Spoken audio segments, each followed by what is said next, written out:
Now, one of the reasons that people have difficulty cleaning windows and find that they haven't found a way to clean the window without leaving smears on the glass is simply because the windows themselves are what is called hydrophobic.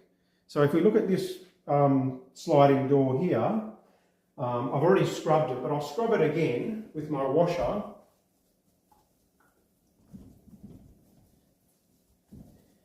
And if you look closely, you can see that the water, even though I've scrubbed the whole surface quite thoroughly, the water doesn't sort of stay spread across the entire surface of the glass. It's like you can see little drops of water spread across, and in fact there's more dry, it looks like there's more dry areas than wet areas. So this is the sort of window or pane of glass or sliding door that you would describe as hydrophobic. Doesn't like water, doesn't like staying wet. So if you try and squeegee a hydrophobic window, what you'll get the sound that the squeegee is actually named after.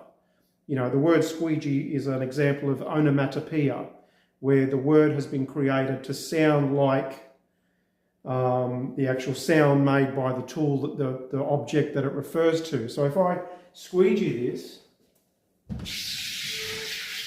you can hear that sound really clearly, the squeegee sound.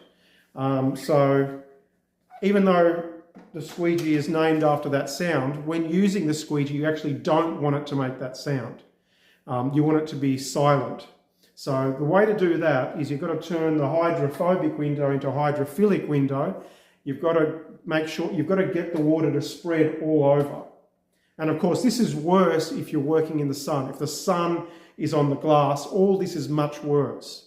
So that you want the right conditions to squeegee the window. You want to be in the shade if you can, excuse me, and you want the water to be spread across the glass. Now, if you've got, there are some windows, some panes of glass that are naturally hydrophilic. You know, the water does stay spread across. But when you've got a piece of glass like this, which is very hydrophobic, the way to overcome it, I use dishwashing detergent. So I just squirt dishwashing detergent over your washer. Very simple. And now, what you're going to see is that when I scrub the window, the water stays spread all over the glass.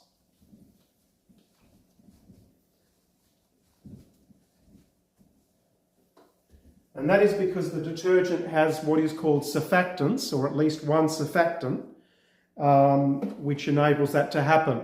Now, if you don't like the idea of having detergent on your hands, you're worried about what that could do to your health, especially if you're doing this repeatedly, you know, by all means wear gloves and only use the detergent in situations where the glass is genuinely hydrophobic. So I'll scrub it again. I'll get the steel wool, the fine grade steel wool, to make sure that it's a very thorough scrub. It goes further than the first scrub with the washer. And now when I squeegee, you'll notice that there is no squeegee sound. Just the squeegee just glides beautifully over the glass in complete silence, and it feels all smooth. And well, the reason you got a bit of squeegee sound on that second stroke was simply because there was a dry area that I was squeegeeing over.